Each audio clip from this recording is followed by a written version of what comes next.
Namaste. Welcome back, everybody, to our Soundarya Lahari session. Today, we will explore Śloka 14, which is all about maths and physics. So this is an interesting sloka. A lot of maths comes in. So we'll look through that. Before that, we'll do a short meditation. Let's sit tall, head, neck, and trunk in a straight line. Close the eyes. Bring your attention to this present moment, beautiful moment. The only moment that we have is present moment. And staying there, enjoying that breath that is happening, the sensations of the breathing that is happening, enjoy it completely.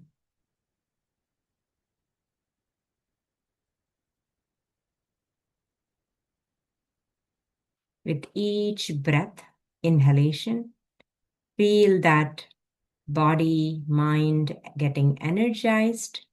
And with each exhalation, feel that complete relaxation. We'll take 3 breaths with that full awareness. Inhale, feeling that energy, and exhaling, feeling that relaxation. Second round, inhale deep. Exhale completely. Inhale deep. Exhale completely. And keeping the eyes closed, we will bring the Vigraham of Divine Mother in the canvas of our mind. And as I say each line or sloka, please bring in that particular part of the body of Devi and create a Vigraham in your mind. Sinduraruna Vigraham Trinayanam Manikya Maulitspurat Taranayaka Shekharam Smitamukhim Apina Vakshoruham Panipyam Alipurna Ratna Chashakam Rektolpalam Bhipratim Saumyam Ratna Khadastha Rakta Charanam Dhyayet Param Ampikam. Keep that Devi Vigraham in your mind, and we will do a puja, Manasa Puja, where we will offer everything that we thought we are back to Devi. And finally, recognizing ourselves as Ishvara, the Shuddha Chaitanya, or pure consciousness. I am offering Jalam, representing the Jala Tattvam in me. I am offering Gandham, sandal paste, representing Prithvi Tattvam in me. I am offering Pushpam, flower, representing Akasha Tattvam in me. I am offering Dhupam, incense, representing the Vayu Tattvam. I am offering Deepam to Devi, representing the Agni Tattvam in me. Finally, I'm offering Naivedyam, food, representing my prana. Once all the Tattvams merge with Devi, what is left behind is that pure consciousness, and I am recognizing me as that. Tat Tvam Asi.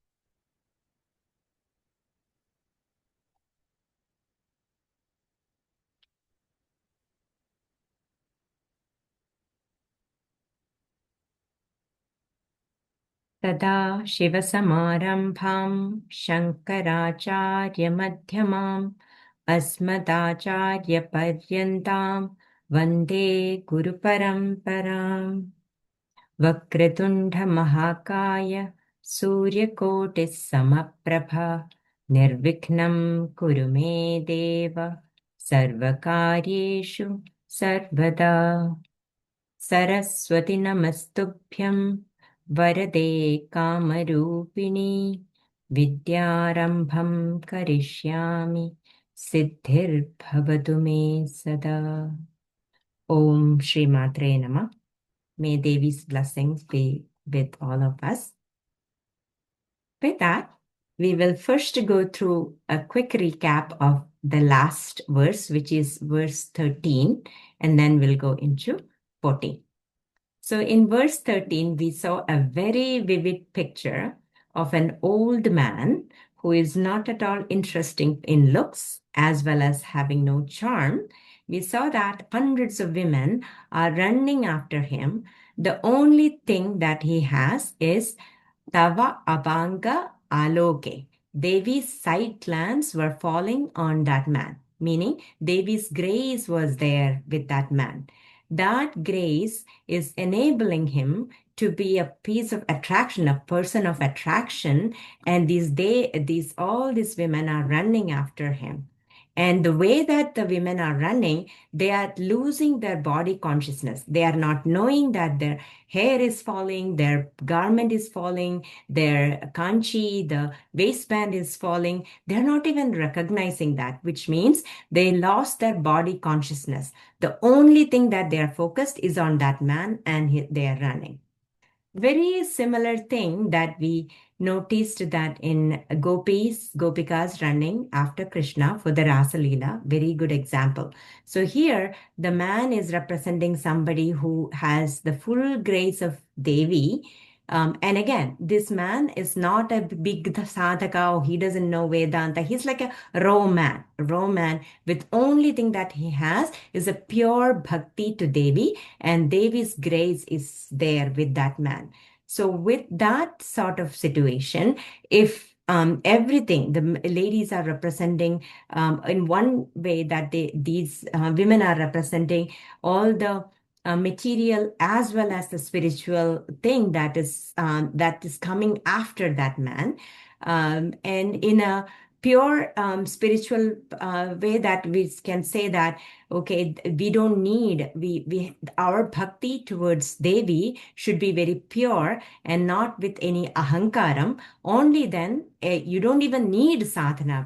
That is the there are so many bhaktas like that. Meera, there are so many of them. Like they were not very big scholars, but they have that jnanam because they have that bhakti towards the Paramatma. Only thing that they have is that their desire to be with Paramatma. That will enable here this man, there the Gopikas, right? There, what we see in the Rasa Mandala, the gopis are losing their, again, body consciousness because their indriyas are all directed towards Krishna. So the Paramatma, we discussed that like only the Gopikas are hearing Krishna's voice. Why? Because they are hearing not any sound outside, they are hearing their own sound from their Anahata Chakra. The Ishvara is within. That Paramatma, when they are ready, the Gopikas, because they are so close to the enlightenment. So when they are ready, that sound, only those sadhakas will hear. Not the rest of the people in the house will hear that sound. So these sadhakas, these gopikas are hearing the flute, which is actually materialistically happening kilometers away, but in fact, spiritually, it's happening within them. So that sound, the Anahata Chakra, the unstruck sound that they are hearing is the calling of the Paramatma to join with the Paramatma. If we take one step towards Paramatma, Devata, they will take 10 steps towards us. So we will have all these, what do we call the prarabdham, like we have to take care of the kids, we have to take care of the spouse, we have the job, the community, all of these prarabdham are with us. But when Paramatma calls, he will pull us so hard that none of this will matter. right? So that is the situation that where gopikas are running after Krishna, where some of the gopikas were forced by their husband not to go. They were closed inside the house too. They were in even more people with bhagyam because they closed their eyes and they could see Krishna with them in their mind. So the rest of the gopikas ran to the Rasa Mandalam, and then the whole Rasa Leela where they are getting enlightened. So now the question will ask, like, why was that here in this example, as well as the Rasa Leela, why was the karma used as an emotion to show the enlightenment, right? Normal question. Because that is one of the most intimate experience that people can experience in the physical world. In the materialistic world, karma is the most intimate. So using that intimate experience here is a perfect example where they can experience most experience in their body, right? So that's why the bhava that was used in both this sloka as well as in the Rasa Leela is kama. And then one of the reason why Śaṅkarācārya put this in the midst of the very profound sadhana methodologies, he put this in the middle of that was a quick reminder to that, like, we can attain Paramatma by simply losing our ahankaram and keeping that only one desire, that what need is Paramatma. With that bhavam, we can attain. But I know it is easy to say that the attain is not easy. So that's why we are doing the sadhana. So at some point in time, we will have that kind of ananya bhakti.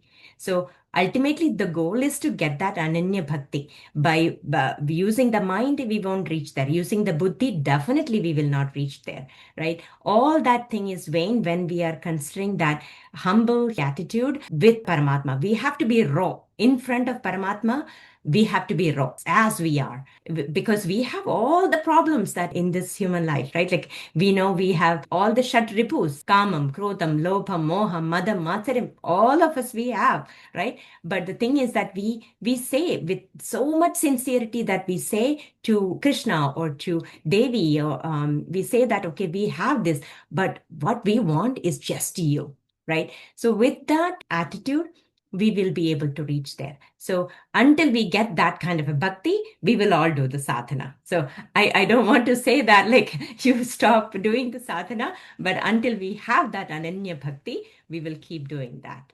We will keep chanting, we'll keep doing the sadhana.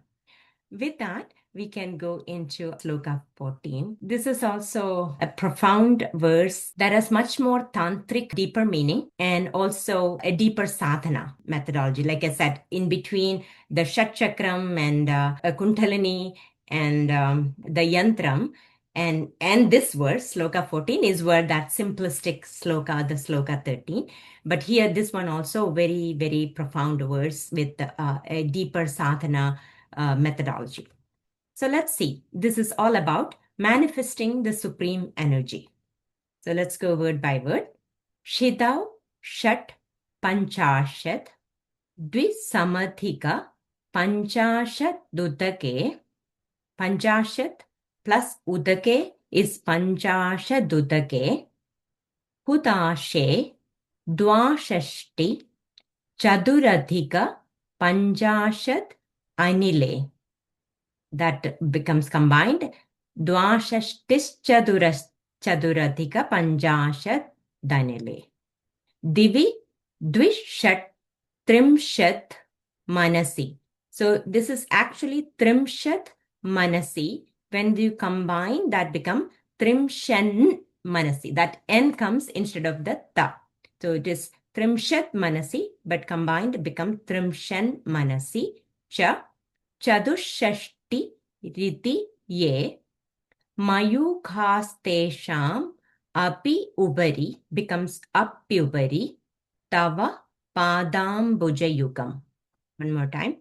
Shidau shat panchashat dvisamathika panchashadudage hudashe dvashashtis chaduradhika panchashadanile divi dvishat trimshan manasi cha chadushashtiridhiye Mayukastesham tava padam bhujayugam. I know it's a tongue twister a little bit. Let's go by the meaning. First, I want to say, Apyupari tava padam bhujayugam. Upari means on top, tava, your, padam bhujayugam. Your padam is your feet, yugam means two. They are on top of everything. So this is talking about something. So on top of everything, we have your padam bhujayugam. Shidau shat panchashat. Shiti is bhumi. So on bhumi, we are talking about shat panchashat. Panchashat means 50. Shat is 6. So shat panchashat is 56. So something is there, but that is actually mayukha stesham. Mayukam means ray of light. Here we can say. So there are rays of light is what is the whole verse is talking about. The first it says that Shiti, Bhumi, or Bhumi is actually Prithvi Tattvam. Prithvi Tattvam has 56 rays. The next is the water Tattvam. Udake means water. So in that, let's see how many rays. Dvisamathika Panchashat Udake. So on Udake, in water Tattvam, in Jala Tattvam, they have Dvisamathika Panchashat. Panchashat again 50. Dvisamathikam. Dvi is 2. So 2 extra in 50, which means 52. So 52 rays in water Tattvam. Hutashe is fire. In fire Tattvam, how many? Dwa Shashti. Shashti is 60. 60 plus 2, 62. So 62 are in fire Tattvam, the Agni Tattvam. Then the next is Anilam. Anilam is air. In air Tattvam, how many? Chadurathika Panchashat is in air Tattvam. So that is a Panchashat again 50. Chaduradhikam, Chadur is 4. So 4 extra, this 54. So 54 rays in air Tattva, Vayu Tattvam. Then what is pending? Divi is Akasham or ether. Then Akasha Tattvam, Divi Shashti Trim Shat. So this is a little math. So Shat Trim Shat. Trimshat means 30. Shat Trimshat means 36. Then Dvi is 2 times. 2 times 36 is 72. So that's the math. So in Akasha Tattvam, there are 72 rays. Then finally, we are talking Manas Tattvam. Manas Tattvam has Chadushashti. Chadushashti is, Shashti is 60. Chadu is 4. So 64 rays in Manas Tattvam. So it's talking about different numbers are in each tattva. We talked about tattvam. We don't have to go through that. We said we have a Panchabhudam, and Panchabhudam in our body, the Panchabhudam are symbolized in different part of the body.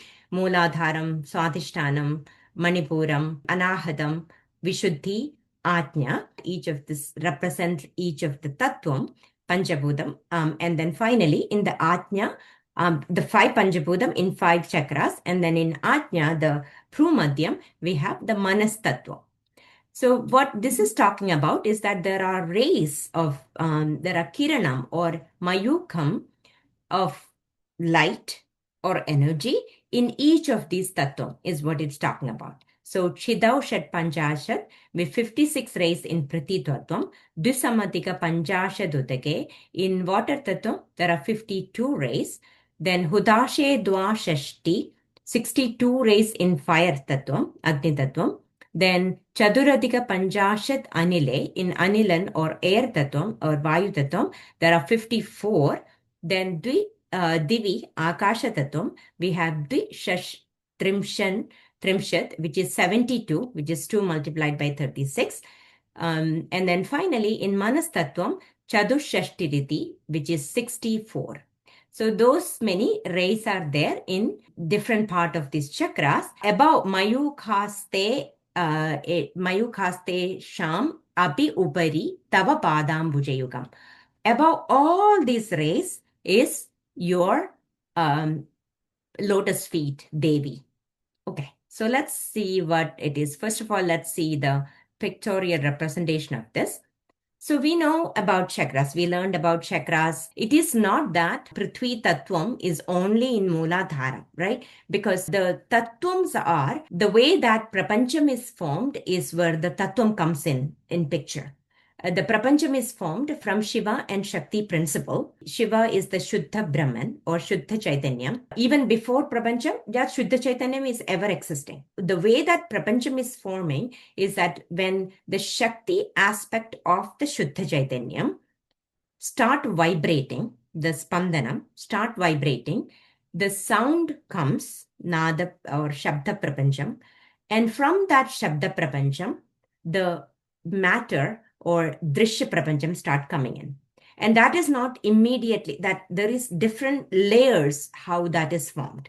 So when that Shabda Prapancham, which is the vibration, when it transforms into a matter, how it is transforming is that first these paramanus are very separated from each other.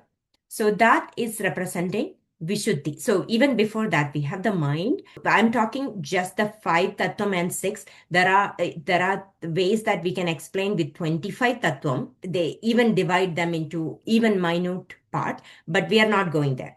We can also explain this in 36 tattvam too, but let's talk in a simplistic way.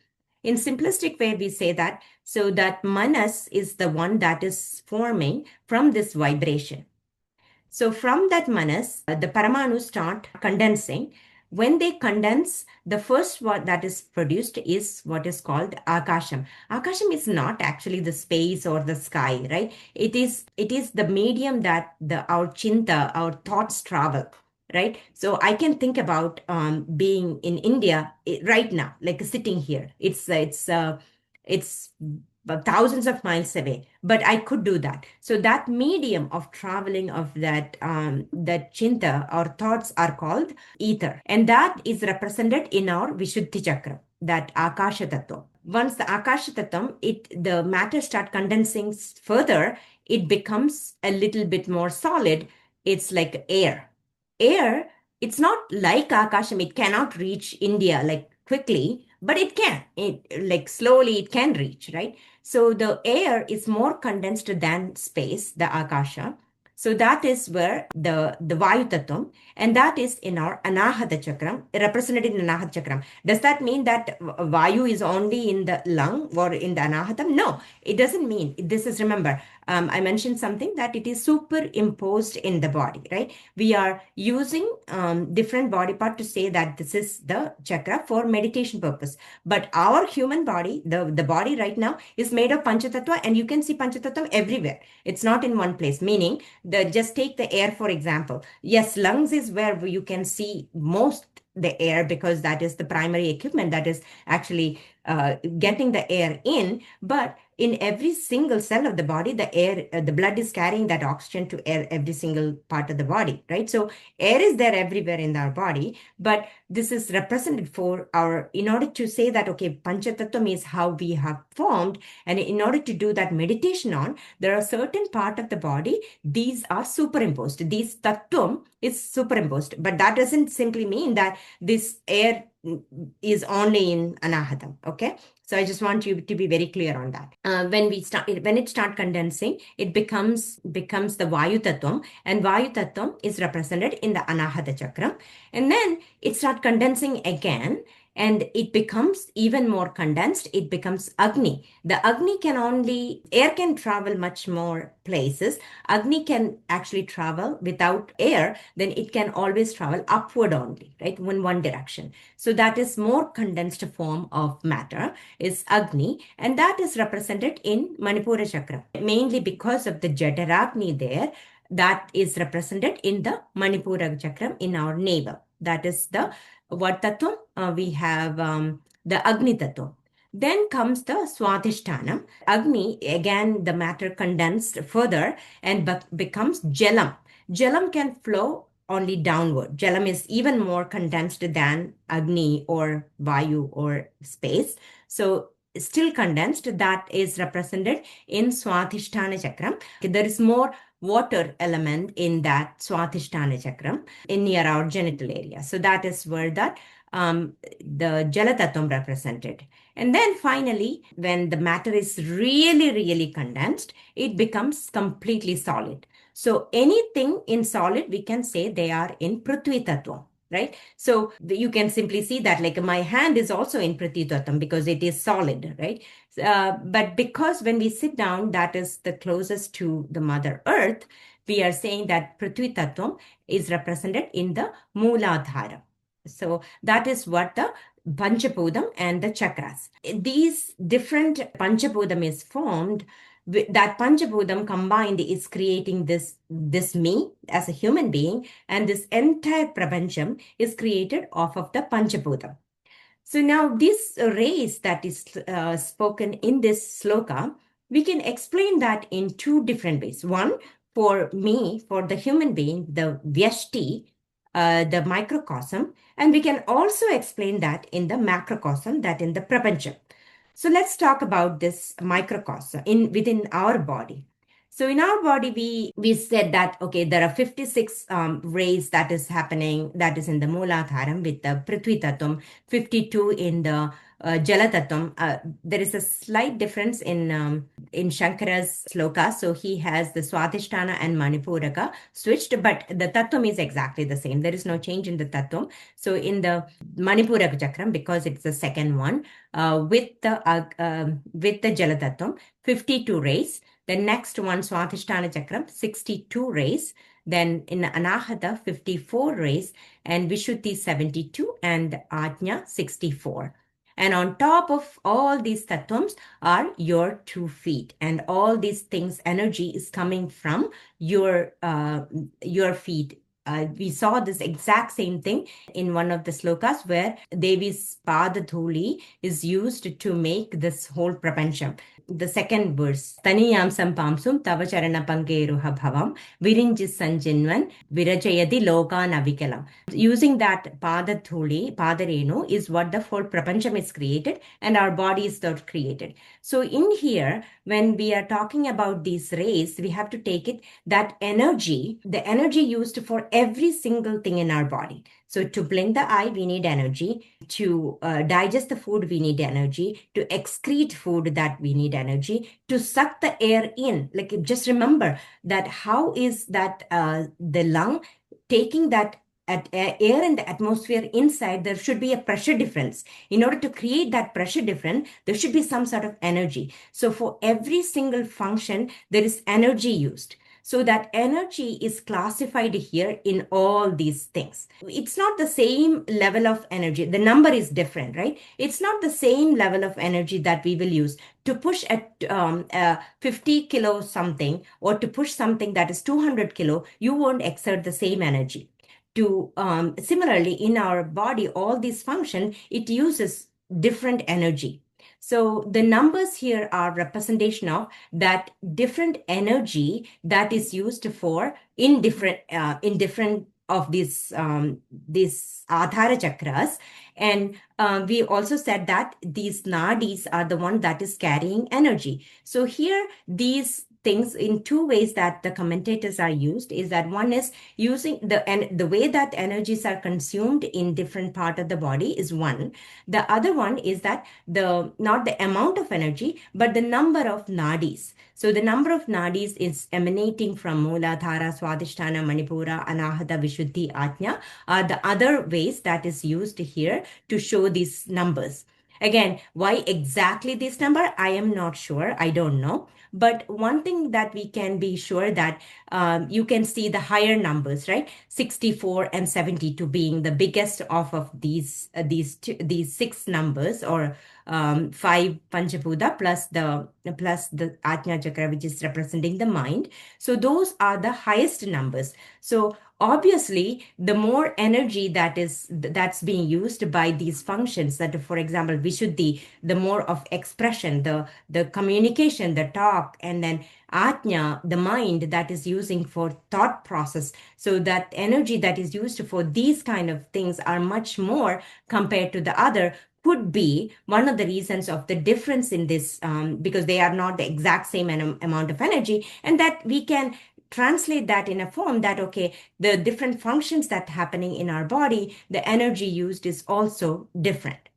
So now all this combined becomes number 360, where that is said that, okay, 360 is connected to the main nadis within the Veshti Shariram, right? In our body, that is how these rays are represented.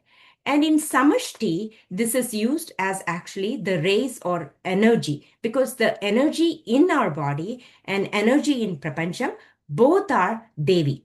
Right, we mentioned that like Srishtit is Samharam, that the three main functions that said, that is Devi is the one who is orchestrating everything. The different functions is given to different devatas. Brahma is doing the creation, Vishnu is doing the sustenance, and Rudra is doing the dissolution. We are mentioning these. However, the supreme source of this energy is Devi. So in Veshti and in Samashti, in the macrocosm, the source of energy is Devi, but then how she is doing this in Prapancham itself and in the body, that is slightly different for obvious reasons, right? So now let's look into the Samashti. How is this explained? So in Samashti, these are actually talked in terms of kalas of Chandra. So if we look into the way that Kalam is established, these rays, whether it is the sun or the moon, sun is represented for the day, moon is represented for the night. So other than that, we can use them as interchangeably the same. The 24 hours is made into one day. And whether we use the sun or the moon, let's use moon because moon is the much more in the tantric way. So this moon, each day, there is a small sliver change. So using the 15 days, we will go from an Amavasya day to a full moon. And then the another 15 days, it will go from full moon to Amavasya. So the Amavasya to Amavasya, it's actually 30 days. So the constant, the ray of energy is coming from Devi. We know that sun, that energy is coming on a regular basis, and that same sun's energy is actually in moon, which is only the reflected energy, right? So that moon, in 30 days we have a month, and these 2 months combined becomes what, a ritu, and 6 ritus makes it 1 year. So 1 year, so if we look into that each ray, each tithi as one ray, so 360 rays are happening in a samvalsara. We see that Devi or Shiva as a samvalsara purusha, right? So this is represented as a kalam. So she is above the kalam. She, the Kali or Devi here is above the kalam, but the kalam emanates from her. So in Samashti, that 360 rays is represented as the 360 days of the year. The slight variation, we end up with having less than 360 days. But if it is Purnam, meaning if we are talking about one tithi for one kala of Chandra, then 15 kalas becomes the Nitya, the full moon, and then that another 15 for Amavasya, that is 30 days. If we calculated that, it is exactly 300 days is needed for one Samvalsara. That is in Samashti. In Samashti, it is represented as the energy rays, that real rays, and which is making as a kalam or a one Samvalsaram, 360 days of the year. In Veshti Shariram, this is represented as the Nadi. But if you look, both are the energy forms, and both the supreme source of that energy is Devi. So that is that's the representation here. And another thing over here that in Tantric, I don't want to really go deeper, but let me just talk very high level. In our body, we know we have a physical body, we know we have energy body, and Manomaya Kosha. We have Annamaya Kosha, Pranamaya Kosha, and Manomaya Kosha. So the Annamaya Kosha, the physical body, is represented by Mooladharam and Swadhishtanam. Energy body is represented by Manipuram and Anahadam. And then the Manomaya Kosham is represented by the Vishuddhi and Ajna. So which means the human body is kind of divided into 3 parts. So the 6 we already know, but this again further combined into three sections. One is the Agni Mandalam, which is the combination of Mooladharam, Swadhisthhanam, which is representing the physical body. Then the Surya Mandalam, the Manipuram and Anahadam. Finally, Chandra Mandalam, which is the Ajna and Vishuddhi combined. The Agni has 56 plus 52, which is 108 rays for Agni.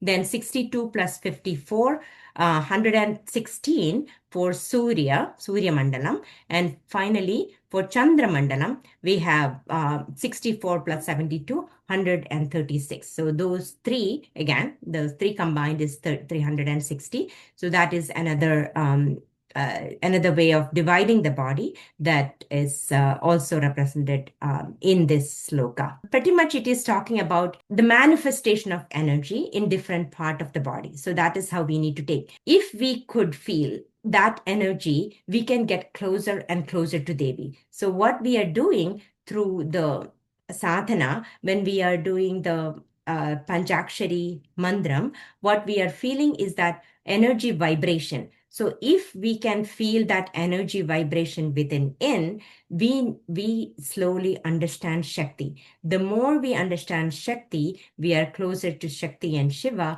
for enlightenment. And this understanding her is also not just for spiritual purpose. Understanding her also will help us materialistically also to progress. So we will be more mindful, we will be effective, we will be efficient in all our action. Yoga, Karmasu, Kaushalam. So that is the reason why we are chanting. It is to moving into that subtle element. We understand her as a physical rupam. We know that we are this physical rupam. We feel it. But then are we really feeling the energy within us? Are we really feeling the minute, the grossest element, the most subtle element of her rupam? So this is where where Śaṅkarācārya is telling us that she is as energy in throughout us. Understand that. So he mentioned this different rays of that energy within us. We just wanted to understand the high level meaning, and that will help us to chant the sloka and to understand that energy element within her. So we saw that the rupam is devata, the mantram is devata. And what is mantram? Mantram is that vibration, that energy vibration, and every single energy creates a sound. That sound is called nadam, and the combination, that nadam is creating the aksharam, the letters. The Sanskrit letters are coming from the nadam, and the combination of that varnam or aksharam is the mantra. So through mantram, that we are feeling that energy within us. So when we chant the mantra, we have to, where should we focus on? We don't focus on the Shiva Rupam, because the Rupam, from the Shabda Prapancham, the Drishya Prapancham or Rupam is created. So at that point in time, when we are focusing the Shabdam, we are focusing the energy. So then don't focus on the Rupam. We will focus on that sensation of the energy within is what we need to. So when we chant, feel that energy within. That's where we have to go. Don't bring the picture of Shiva within us. Or even when we chant, just chant and feel the vibration within. But when we do the Rupatyanam, that is representing the Drishya Prapancham, because we are looking at the Rupam of the Devata. So Namam is Devata, Rupam is Devata. Those who know Vedanta knows this, the Nama Rupam, right? In Tantra, this Namam is considered sacred. Rupam is also sacred. So we are using the Namam and Rupam to reach closer to her. So Rupam is where we are doing the Dhyana Sloka, and Namam is where we are understanding that vibrations of that mantra, whatever mantra we are chanting or stotra. Okay, so with that, we can go into sadhana. Sudhadhara saraihi charanayugalantarvigalitaihi prapancham sinchanti punarapi rasamnaya mahasaha avapya swam bhumim भुजगनिभमध्युष्टवलयं स्वमात्मानं कृत्वा स्वपिशिकुलकुण्डे कुहरिणी चतुर्भिः श्रीकण्ठैः शिवयुवतिभिः पञ्चभिरपि प्रभिन्नाभिः शम्भोर्नवभिरपि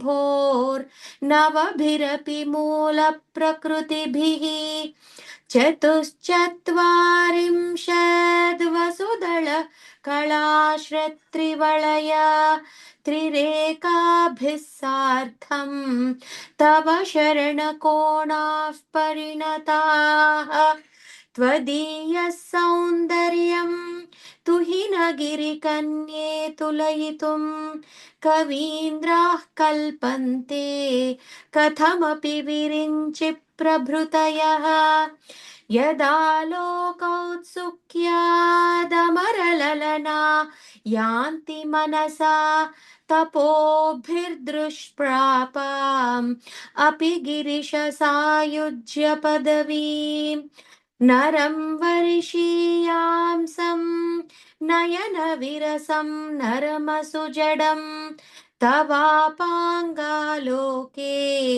पतितमनुधावन्ति शतशः गलद्वेणीबन्धाः कुचकलशविस्रस्तसिचयाः हठात् त्रुट्यत्काञ्च्यो विगलितदुकूला क्षितौ षट्पञ्चाशत् द्विसमधिकपञ्चाशदुदके हुताशे द्वाषष्टिश्चतुरधिक पञ्चाशदनिले दिवि द्विषट्त्रिंशन्मनसि च चतुष्षष्टिरिति ये मयूखास्तेषामप्युपरि तव पादाम्बुजयुगम्. Let's sit tall. We'll chant Panchakshari. Om Namah Shivaya. Om Namah Shivaya. Om Namah Shivaya. Gurur Brahma, Gurur Vishnu, Gurur Devo Maheshwara, Gurur Sakshal Parabrahma, Tasmai Shri Gurave Namah. Om Shri Matre Namah. Sarvam Shri Jagadambika Padara Vindarpanamastu. May Devi's blessings be with you all always.